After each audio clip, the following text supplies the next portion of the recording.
레위기 16강 모든 부정을 제거하는 속죄일이라는 제목으로 말씀을 드리겠습니다. 제가 계속 레위기 시작할 때마다 지금까지 이렇게 레위기 전체가 흘러온 흐름을 좀 말씀을 드리면서 시작하고 있는데요. 여러분, 제가 종종 말씀드리지만 성경의 한 책은 사실은 일종의 한 편의 설교 같은 것입니다. 전체가 한 편의 설교. 그래서 레위기 1장부터 마지막 장까지가 사실 전체가 한 자리를 들어오게 되는 한 편의 설교 같은 것인데, 옛날에는 그렇게 했겠죠. 그렇게 한 자리에서 쭉 읽었을 거예요. 근데 오늘날 우리는 그렇게 하기가 어렵죠.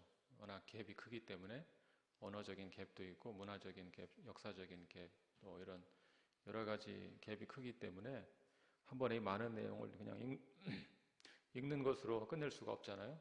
이해가 안 되니까. 그래서 상세하게 해설을 붙이다 보니까 그렇게 한 장씩 또 몇 절씩 나누게 됐지만, 본래는 이런 장절 구분이 있지 않고 그냥 전체가 한 권의 책이 한 편의 설교와 같은 것입니다. 그래서 내가 성경의 어느 책 몇 장을 공부한다면, 묵상한다면 앞뒤 내용을 꼭 살펴보셔야만 말씀에서 벗어나지 않을 수가 있습니다. 그래서 제가 계속 시작할 때 반복되는 내용이지만 레위기 흐름을 좀 말씀을 드리고 있습니다.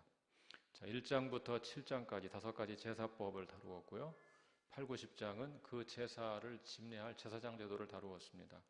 그리고 이제 11장부터 16장까지가 정결과 부정의 규례, 그런 제사법과 제사 제도 아래에서 어떻게 정결하고 어떻게 부정한 것인지, 또 어떻게 부정을 버리고 정결할 수 있는지, 이런 것들을 다루었죠.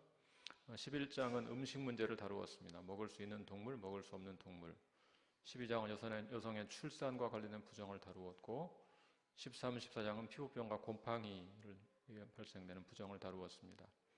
15장은 남성의 사정이나 여성의 생리와 같은 몸에서 나오는 유출되는 문제를 다루었습니다. 오늘은 정결과 부정의 규례에 대한 절정으로서 모든 부정을 제거하는 속죄일을 다루게 됩니다. 오늘까지가 한 전반부라고 생각할 수 있습니다. 이제 다음부터 공부할 내용이 후반부가 되겠는데요.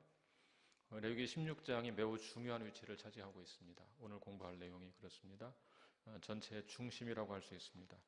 1장에서 15장의 정점에 해당합니다. 좀 자세히 말하면 5가지 제사, 제사장의 역할, 그리고 정결과 부정의 규례의 정점으로 기능하고 있습니다. 자, 그리고 후반부 17장부터 27장의 명령들을 수행하기 위한 동기를 제공하는 그런 역할을 하고 있습니다. 그래서 16장이 전체의 중심이다, 그렇게 말할 수 있습니다. 좀 풀어서 말하면 속죄일은 오염된 성소를 정결하게 하여 하나님이 자기 백성 가운데 지속적으로 임재하는 것을 가능하게 하는 날입니다. 이런 속죄일을 통하 이스라엘 백성들은 계명대로 순종하는 삶을 향한 열망을 갖게 됩니다. 16장 구조를 좀 나눠보면 속죄일에 대한 규정이 나오고, 대제사장을 위한 제사, 백성을 위한 제사, 아사셀 염소, 영원한 규례가 되어야 할 속죄일, 마지막 그 속죄일이라는 것은 좀 전체를 요약하는 내용이라고 할 수 있습니다. 자, 속죄일에 대한 규정 보겠습니다. 16장 1절부터 10절까지.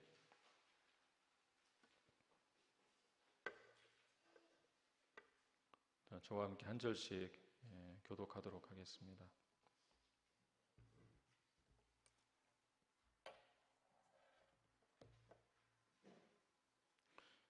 (16장 1절부터 10절까지) 한 절씩 교독하겠습니다. 제가 먼저 읽겠습니다. 아론의 두 아들이 여호와 앞에 나아가다가 죽은 후에 여호와께서 모세에게 말씀하시니라.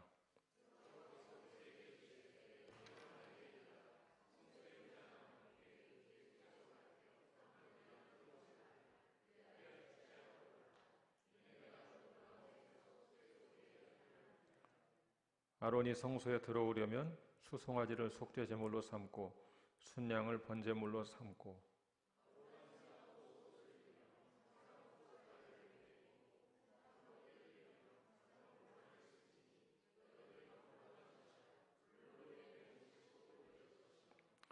이스라엘 자손의 회중에게서 속죄 제물로 삼기 위하여 순염소 2마리와 번제물로 삼기 위하여 순양 1마리를 가져갈지니라.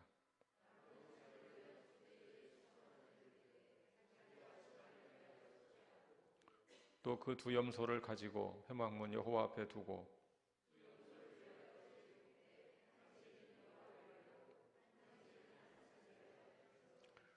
아론은 여호와를 위하여 제비 뽑은 염소를 속죄제로 드리고,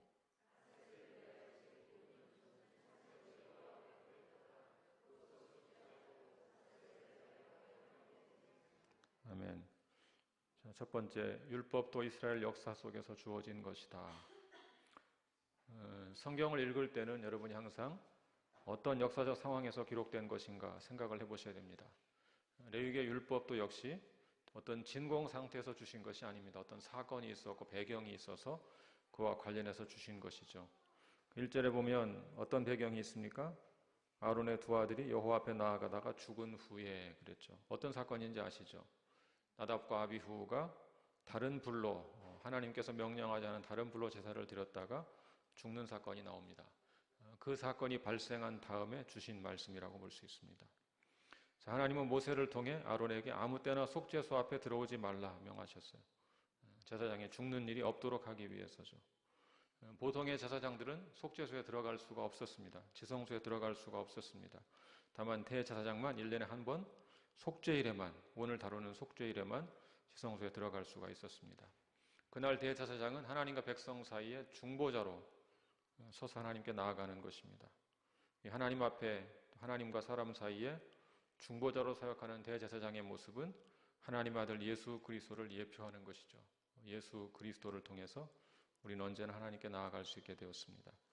자, 그 말씀을 다루는 히브리서 4장 14에서 16절 한번 같이 읽어볼까요? 예, 시작. 그러므로 우리에게 큰 대제사장이 계시니 승천하시니 곧 하나님의 아들 예수시라. 우리가 믿는 도리를 굳게 잡을지어다. 우리에게 있는 대제사장은 우리의 약함을 동정하지 못하시리가 아니요 모든 일에 우리와 똑같이 시험을 받으신 이로되 죄는 없으시니라. 그러므로 우리는 긍휼하심을 받고 때를 따라 돕는 은혜를 얻기 위하여 은혜의 보좌 앞에 담대히 나아갈 것이니라.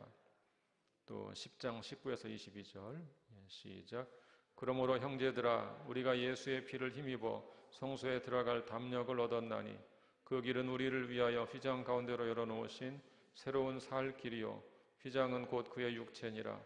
또 하나님의 집 다스리는 큰 제사장이 계심에 우리가 마음의 뿌림을 받아 악한 양심으로부터 벗어나고 몸은 맑은 물로 씻음을 받았으니 참 마음과 온전한 믿음으로 하나님께 나아가자. 예.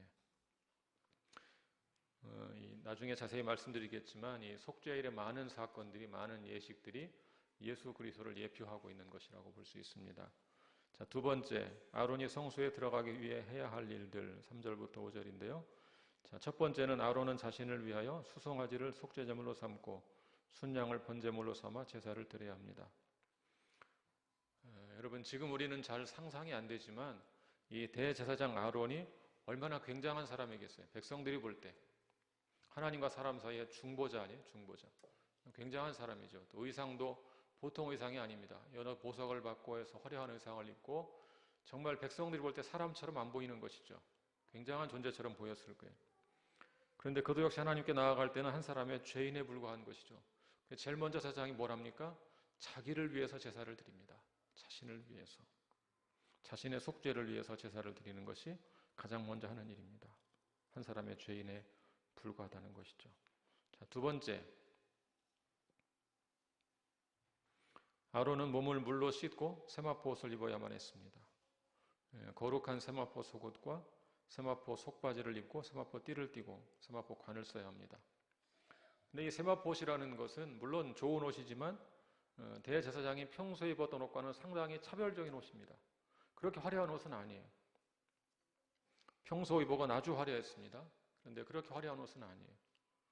자, 왜 이런 옷을 입으라고 했겠습니까? 이 제사가 지금 어떤 제사예요? 이게 지금 속죄일 제사거든요. 속죄일 제사. 자신의 죄를 자백하고 백성들의 죄를 회개하고 속죄하는 속죄일 제사이기 때문에 이런 옷을 입게 한 것이죠. 그래서 평소에 대제사장의 의복은 마치 그를 왕처럼 보이게 만들었다면 이번에는 그냥 하나의 종처럼 보이게 만드는 그런 옷을 입게 한 것입니다. 아무리 존귀한 제사장일지라도 하나님 앞에서는 그냥 만왕의 왕이 종이 될 뿐이다. 그런 사실을 함축적으로 보여주는 것이죠. 물론 평소 옷과 비교하면 소박하지만 이 옷은 거룩한 옷이라고 불립니다. 세마포 옷은 정결함과 거룩함을 상징합니다. 그래서 요한계시록 19장 8절에서 어린 양의 신부인 성도들에게 빛나고 깨끗한 세마포 옷을 입게 하셨다. 그렇게 말씀하고 있는 것이죠. 정결함과 거룩함을 상징하는 옷입니다. 자, 세 번째, 아론은 백성들의 죄를 속하기 위해 순염소 2마리를 속죄제물로 드리고 순양 1마리를 번제로 드려야 합니다. 결국 아론은 이렇게 해서 속죄일에 자신의 죄와 백성의 죄를 모두 속하는 제사를 드린 것입니다. 전승에 따르면 아론은 이렇게 기도했다고 합니다. 제가 아론의 그 기도문을 읽어드리겠습니다. 오 하나님, 저와 제 집이 당신 앞에 불법을 저지르고 법도를 어겼으며 죄를 지었나이다. 오 하나님, 저와 제 집이 당신 앞에 저지르고 범하고 자행한 불법과 범법과 죄들을 당신의 종 모세율법에 기록된 대로 용서하여 주시옵소서. 이르기를 이날에 너희를 위하여 속죄하여 너희를 정결하게 하리니 너희의 모든 죄에서 너희가 여호와 앞에 정결하리라 말씀하셨나이다. 이런 기도와 함께 제사를 드렸다고 합니다. 자, 세 번째는 속죄제와 아사셀 염소입니다. 속죄제와 아사셀 염소. 자, 속죄 제물로 삼기 위해 준비한 순염소 2마리가 있었죠. 제비를 뽑아 3마리는 속죄 제물로 드리고 다른 1마리는 아사셀 염소로 광야로 보냅니다. 나중에 자세히 말씀을 드리겠습니다. 기본적으로 그렇지만 아사셀 염소를 광야로 보내는 것은 이스라엘 백성들의 죄를 제거하여 다시는 돌아올 수 없게 한다. 그런 뜻으로 광야로 보내버리는 것입니다. 좀 이따가 마지막 부분에서 자세히 말씀드리겠습니다. 자, 두 번째 단락, 대제사장을 위한 제사 16장 11절부터 14절 한 절씩 또 교독하겠습니다. 아론은 자기를 위한 속죄제 수송아지를 드리되 자기와 집안을 위하여 속죄하고 자기를 위한 그 속죄제 수송아지를 잡고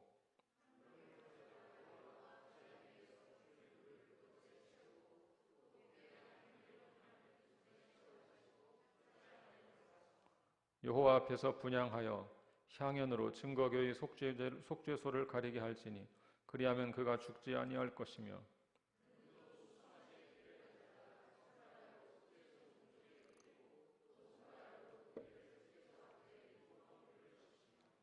자, 첫 번째 대제사장을 위한 속죄.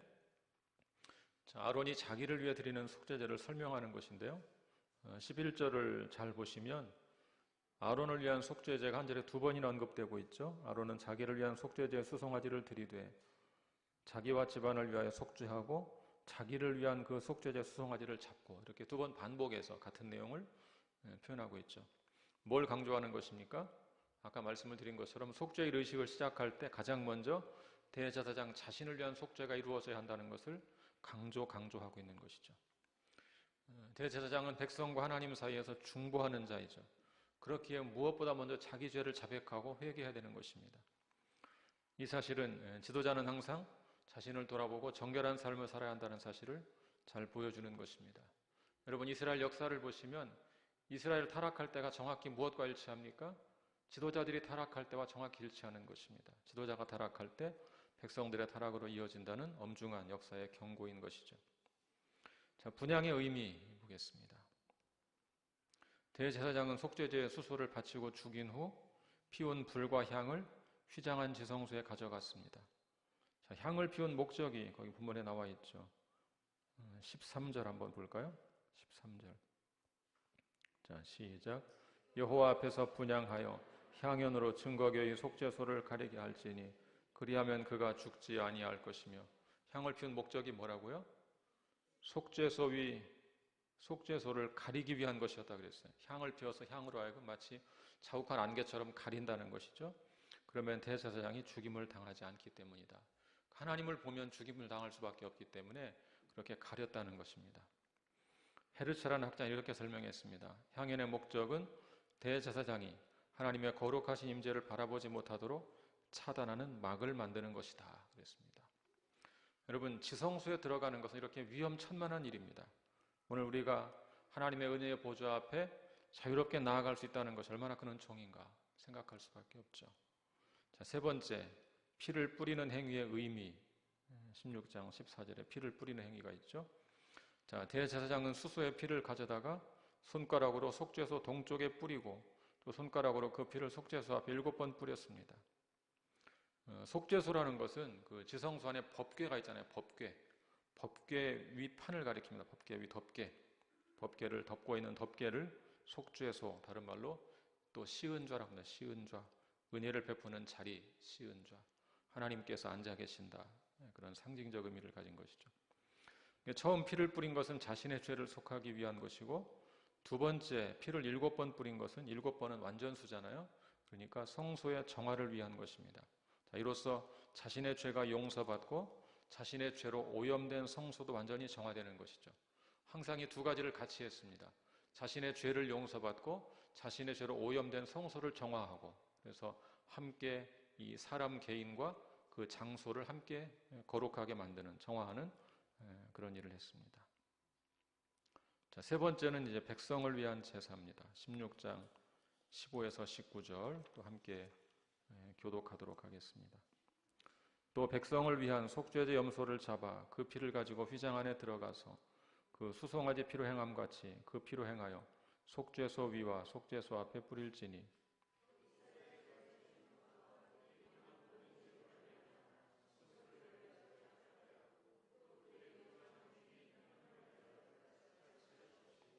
그가 지성소에 속죄하러 들어가서 자기와 그의 집안과 이스라엘 온 회중을 위하여 속죄하고 나오기까지는 누구든지 회막에 있지 못할 것이며,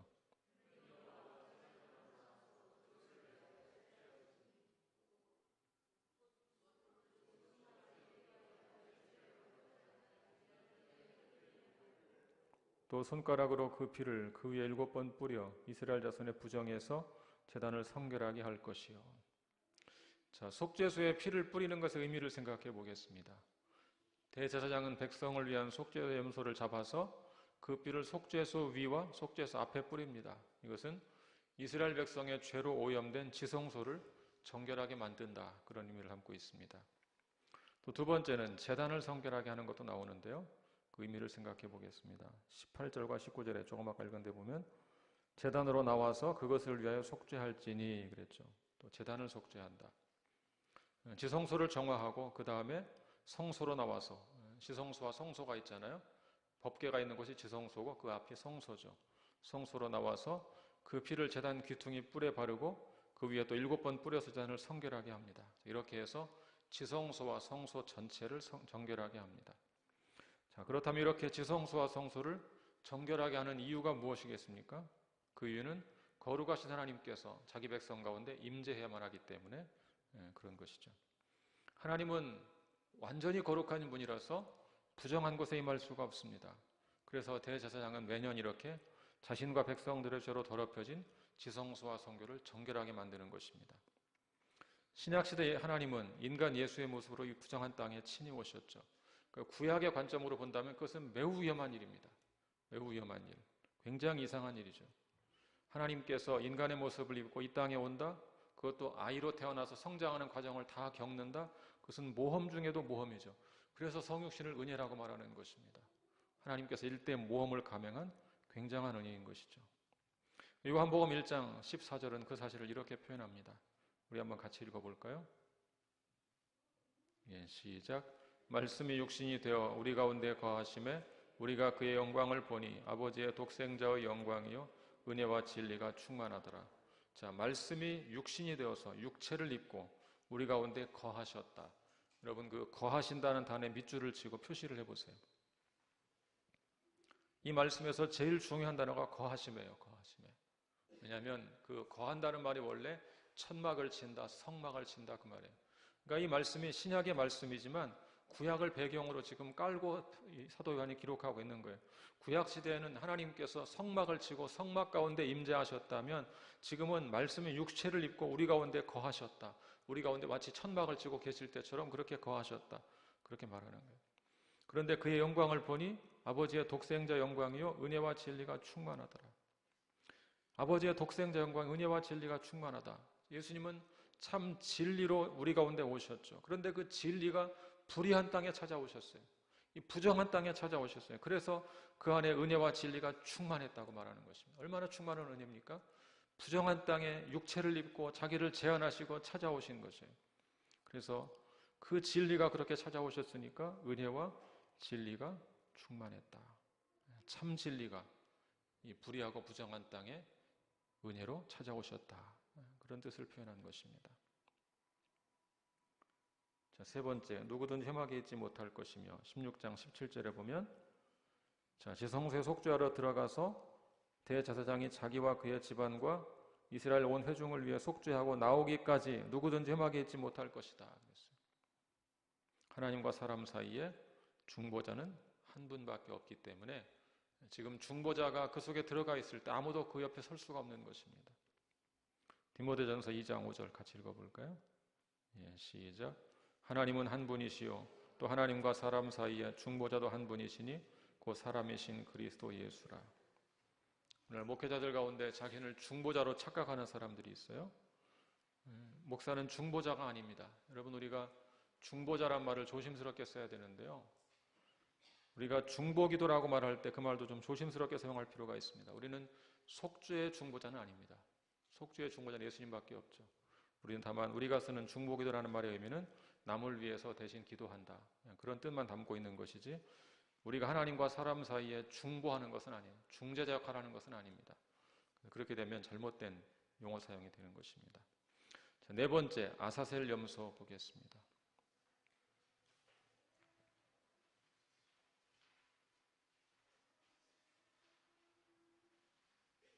자, 20절부터 28절 한 절씩 보겠습니다. 크게 읽읍시다. 아래층 소리가 더 크게. 예. 그 지성소와 회막과 제단을 위하여 속죄하기를 마친 후에 살아있는 염소를 들이되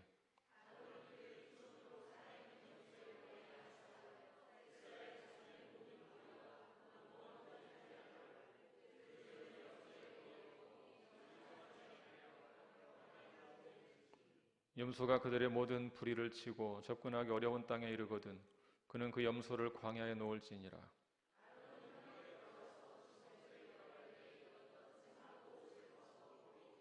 거룩한 곳에서 물로 그의 몸을 씻고 자기 옷을 입고 나와서 자기의 번제와 백성의 번제를 드려 자기와 백성을 위하여 속죄하고 염소를 아사셀에게 보낸 자는 그의 옷을 빨고 물로 그의 몸을 씻은 후에 진영에 들어갈 것이며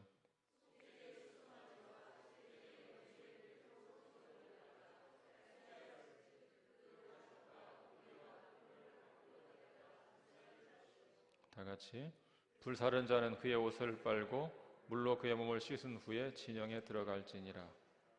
자, 아사셀 염소를 광야로 보내는 방법. 자, 염소 두 마리가 있었죠. 두 마리 중에 제비를 봐서 한 마리는 속죄 제물로 드리고 한 마리는 아사셀 염소로 광야로 보냅니다. 자, 절차는 이렇습니다. 첫 번째는 아론은 두 손을 살아있는 염소의 머리에 안수합니다. 희생 제물의 동물의 머리 위에 손을 넣는 것은, 안수하는 것은 제사 드리는 사람의 죄를 이 동물에게 전가한다, 그런 의미가 담겨 있습니다. 그런데 보통은 한 손을 얹습니다. 근데 여기에서는 두 손을 얹으라고 그랬어요. 그러니까 이것은 좀 더 중한 죄, 고의적인 죄가 전가되고 있는 것을 암시하는 것이죠. 자, 두 번째, 아사셀 염소는 접근하기 어려운 땅에서 광야로 보내집니다. 백성들의 중한 죄를 모두 염소에게 전가한 다음에 이 염소를 광야로 보낸다. 그것은 모든 죄를 부정한 땅인 광야로 보내버린다, 그런 뜻을 담고 있는 것입니다. 제가 말씀드렸지만 지성소가 가장 거룩한 곳이고 또 지성소가 들어있는 회막, 성막이 거룩한 곳이고 그 다음 거룩하고 그 다음 이스라엘 백성 진영이 거룩하고 그 진영 밖은 부정하다고 생각했거든요. 자, 그런 관점으로 볼 때 그 진영 밖으로 보내버리는 것이죠. 모든 죄를 다 제거하고 보내버린다, 그런 의미를 담고 있는 것입니다. 그래서 이때 그 일을 담당하는 사람이 있지 않겠어요? 그 사람이 대충 가서 놓고 왔다가 돌아오면 큰일 나니까 이제 여기 표현을 뭐라고 했습니까? 접근하기 어려운 땅, 이런 표현이 나와요. 접근하기 어려운 땅. 접근하기 어려운 땅에 이르거든, 22절에 보면 염소를 광야에 놓을지니라 그랬잖아요. 그러니까 백성들의 모든 죄를 다 염소에게 전가한 다음에 광야로 보낸다. 그것은 백성들의 모든 죄를 부정한 땅의 광야로 돌려보낸다, 의미를 담고 있는 것입니다. 그래서 접근하기 어려운 땅으로 가서 광야로 보내야만 돌아올 수 없기 때문에 그렇게 했던 것이죠. 접근하기 어려운 땅이라는 것은 예를 들면 깊은 계곡 같은 곳으로 끊어진 땅이 있잖아요. 사람들은 잘하면 갈 수 있지만 동물은 찾아오기 어려운 이제 그런 끊어진 땅 이런 곳으로 가서 그것을 넘어서서 광야로 보냈던 것이죠. 돌아올 수 없도록. 그렇게 해서 이스라엘 백성들의 모든 죄를 제거하는 것입니다. 아사셀이라는 게 무슨 뜻이냐? 16장 26절에 아사셀에게 보낸 자는 이런 표현이 나오는데요. 사실 좀 이게 정확히 알기가 좀 어려운 단어인데 어원이 굉장히 다양합니다. 제가 보기에 가장 신빙성이 높은 해석은 아사셀이 바위로 된 벼랑이라는 뜻입니다. 바위로 된 벼랑. 그러니까 접근하기 어려운 땅과 잘 연결되는 의미죠. 바위로 된 벼랑. 바위로 된 벼랑 밑으로 내려보내서 못 돌아오게 한다는 것이죠. 그래서 백성들의 모든 악한 죄가 완전히 제거될 것이다.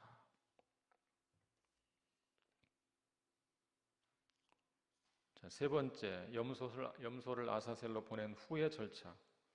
보낼 때 절차가 있고 또 뜻을 다루었고 보낸 다음에 절차가 있습니다. 자, 아사셀 염소를 광야로 보냈어요. 이제 백성들의 모든 죄가 다 광야로 나가버렸거든요. 그러니까 더 조심스럽게 이제 진영을 더럽히지 말아야 되겠죠. 그래서 아론은 먼저 지성소에 들어갈 때 입었던 세마포 옷을 벗어두고 몸을 씻고 다시 자기 옷을 입고 제사를 드렸습니다. 염소를 아사셀에게 보낸 자가 또 있지 않겠어요? 염소를 데리고 가서 보낸 자. 그 사람도 옷을 빨고 몸을 씻고 진영으로 돌아갈 수가 있었어요. 또 제물의 가죽과 고기와 똥은 진영 밖으로 내다가 불살랐거든요.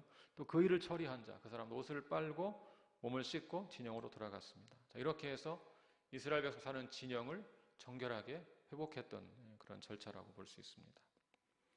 자, 다섯 번째, 영원한 규례가 되어야 할 속죄의 일.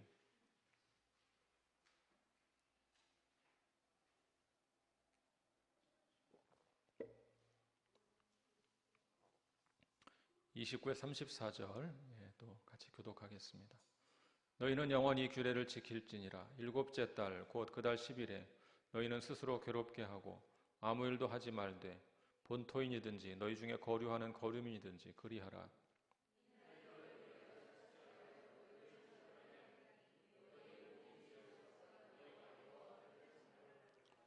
이는 너희에게 안식일 중에 안식일인즉 너희는 스스로 괴롭게 할지니 영원히 지킬 규례라.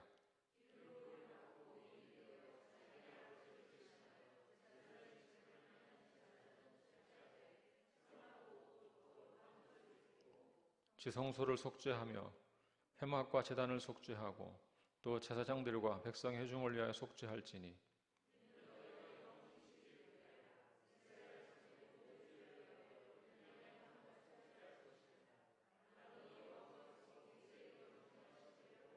아멘. 29절에 보시면 너희는 스스로 괴롭게 하고 이런 말이 있죠. 이게 무슨 뜻 같아요? 뭐 하라는 것 같아요? 스스로 괴롭게 하라. 성경 이런 말씀 거의 없잖아요. 기뻐하라 이런 건 많지만 스스로 괴롭게 하라. 유대인들은 금식하라는 말로 이해했습니다. 금식하라. 이날은 금식하라. 왜 금식을 하겠어요? 금식 그냥 밥을 굶으라는 얘기가 아니죠. 금식하면서 자기를 성찰하라는 뜻이죠. 자기를 돌아보라. 7월 10일 속죄일이 되면 아무 일도 하지 말고 금식하며 자기를 성찰하라고 했습니다. 여러분 이런 생각을 해볼 수 있죠. 지금까지 엄청나게 여러 절차에 따라 제사를 드렸어요. 그렇죠? 제사를 드리고 아사셀 염소를 광야로 보내고 그 보낸 사람은 다 씻고 옷을 갈아입고 또 그 똥 같은 거 처리한 사람도 다 씻고 갈아입고 다 했단 말이에요. 근데 뭐라고 말하냐면 그것을 다 했는데 그래서 이제 완전히 정결하게 된 것 같은데 이렇게 엄청난 제사를 엄격하게 많이 드렸는데 그것으로 충분하지 않다는 거예요. 그러면서 자기를 성찰하라는 거예요.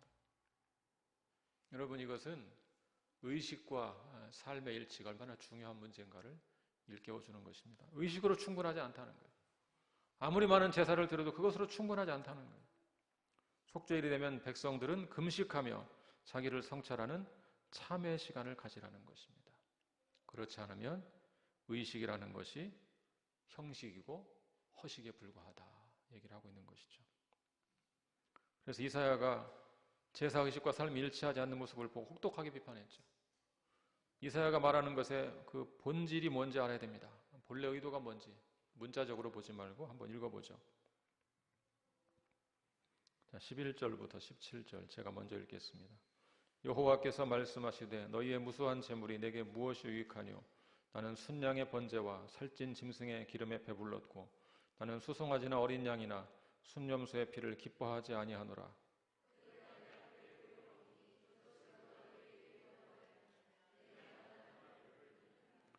헛된 재물을 다시 가져오지 말라. 분향은 내가 가증히 여기는 바요 월삭과 안식일과 대회로 모이는 것도 그러하니 성회와 아울러 악을 행하는 것을 내가 견디지 못하겠노라.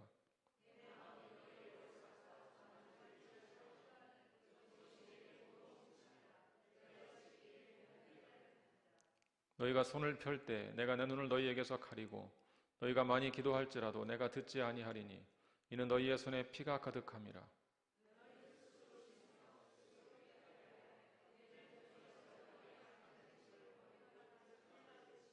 다 같이 선행을 배우며 정의를 구하며 학대받는 자를 도와주며 고아를 위하여 신원하며 과부를 위하여 변호하라 하셨느니라. 여러분 이 말씀 보고 제사를 드리지 말라는 말이구나 이렇게 보시면 안 되는 거예요. 성회와 아울러 악을 행하는 것을 내가 견디지 못하겠다. 그러니까 제사의식은 여전히 하고 있는데 여러분 이스라엘 백성들이 제사의식은 잘했어요. 나름대로 제사의식은 잘하고 있는데 성회를 하면서 아울러 악을 행하고 있다. 견디지 못하겠다. 그래서 마지막에 뭐라고 합니까? 너희는 스스로 씻으며 스스로 깨끗하게 하여 내 목전에서 너희 악한 행실을 버리며 행악을 그치고. 몸을 씻고 하니까 씻기는 씻는데 마음을 씻지 않으니까 그것만을 말하는 게 아니고 몸을 씻는 것을 말하는 게 아니고 삶을 깨끗하게 해라. 그래서 그런 악한 행실을 버리고 행악을 그치고 뭘 배우라겠습니까? 선행을 배우고 정의를 구하고 학대받는 자를 도와주며 고아를 위하여 신원하며 과부를 위하여 변호하라. 그러니까 제사는 여전히 드리고 있는데 일상의 삶은 전혀 그 제사와 어울리지 않는 여전히 악을 행하는 것을 보고 이사야가 혹독하게 비판하고 있는 거예요. 여러분 오늘 우리에게도 적용되는 말씀이 아닙니까? 교회 생활이 중요하죠. 예배 생활이 중요한 것입니다. 매우 중요한 것입니다. 그러나 예배 생활, 교회 생활이 일상에서의 삶으로 신앙생활로 이어지지 못한다면 우리의 신앙은 위선적인 신앙에 불과한 것이죠. 여기 말씀하고 똑같은 것이죠. 성회와 아울러 악을 행하는 것을 내가 견디지 못하겠노라. 예배 드리고 나가서 악을 행하는 것을 내가 견디지 못하겠다. 그 얘기죠. 그래서 사람이 그 말과 행실 또 예배와 삶이 완전히 일치할 수 없지만 적어도 우리가 위선자가 되지 않도록 끊임없이 자기를 돌아보고 삶을 돌이키는 자가 되어야 한다. 그 얘기죠. 자, 두 번째, 너희가 영원히 지킬 규례라. 32에 34절 마지막 단락은 속죄일을 요약하는 것입니다. 제사장은 거룩한 세마포 옷을 입고 지성소, 회막, 제단, 제사장들, 백성 회중을 위해 속죄합니다. 이스라엘 백성들은 이 규례를 영원히 지키라 명령하고 있죠. 자, 속죄일에 대한 신약적 해석을 보겠습니다. 속죄일은 예수 그리스도의 속죄 사역의 모형입니다. 속죄일은 예수 그리스도의 속죄 사역의 모형입니다. 첫 번째, 속죄일의 대제사장은 짐승의 피를 가지고 매년 지성소에 들어가 죄를 속죄했다면 그리스도께서는 자신의 피를 속죄제물로 삼아 단번에 지성소에 들어가셨습니다. 히브리서 9장 12절 같이 읽어볼까요? 시작. 염소와 송아지의 피로 하지 아니하고 오직 자기의 피로 영원한 속죄를 이루사 단번에 성소에 들어가셨느니라. 자, 매년 속죄일 되면 똑같은 일을 반복하겠죠. 매년 반복한다는 것은 무슨 말입니까? 그 속죄가 충분치 않다는 거예요. 속죄가 충분치 않다는 것이죠. 그러나 그리스도는 어떻게 합니까? 자신의 피로 단번에 영원한 속죄를 완전하게 이루셨다. 그랬죠.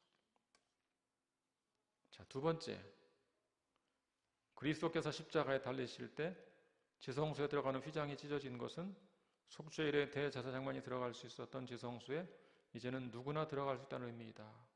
히브리서 10장 19, 20절. 시작. 그러므로 형제들아 우리가 예수의 피를 힘입어 성소에 들어갈 담력을 얻었나니 그 길은 우리를 위하여 휘장 가운데로 열어놓으신 새로운 살 길이요 휘장은 곧 그의 육체니라. 자, 예수님은 십자가의 죽음으로 휘장을 찢고 하나님께로 가는 길을 여셨죠. 그 결과 이제 그리스도를 믿는 사람은 누구나 하나님의 은혜의 보좌 앞에 자유롭게 나아갈 수 있게 되었어요. 20절에 휘장은 곧 그의 육체다. 그 말은 그리스도가 자신의 육체를 찢으실 때 휘장도 찢어진 것을 표현하는 것입니다. 만약 우리가 한 1년만이라도 구약시대로 돌아가서 제사를 드려봤다면 지금 우리의 은총이 얼마나 놀라운 것인가를 알 것입니다. 우리가 그걸 해본 적이 없기 때문에 머릿속으로 배우고 상상하고 생각하고 하지만 그것으로 그치는 거예요. 정말 짐승을 잡아서 제물로 드리고 이 온갖 절차를 다 밟다가 그래도 지성소에는 아무나 들어갈 수도 없고 제사장만 들어갈 수 있고 그런 삶을 살다가 예수 그리스도를 통해서 하나님께로 자유롭게 나아갈 수 있다는 것. 심지어 때로는 하나님 막먹으려고 하는 사람도 있어 문제지만 그 정도로 하나님을 친밀하게 느끼는 우리가 그런 세상에 살고 얼마나 놀라운 은총인지 모릅니다.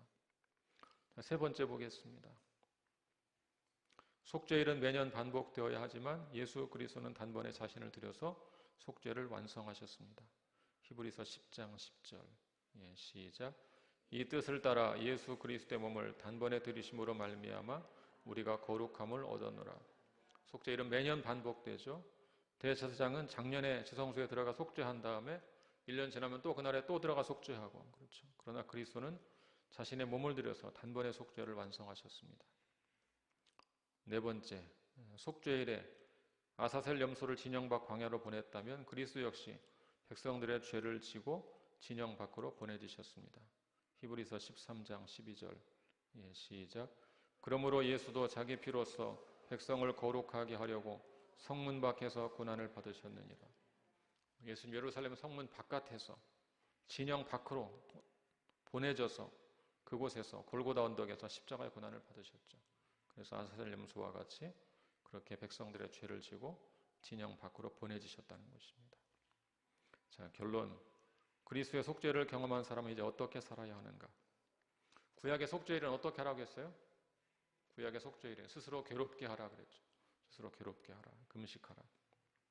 오늘 우리는 어떻게 살아야 합니까? 히브리서 10장 22에서 25절 한번 같이 읽어보죠. 자, 시작.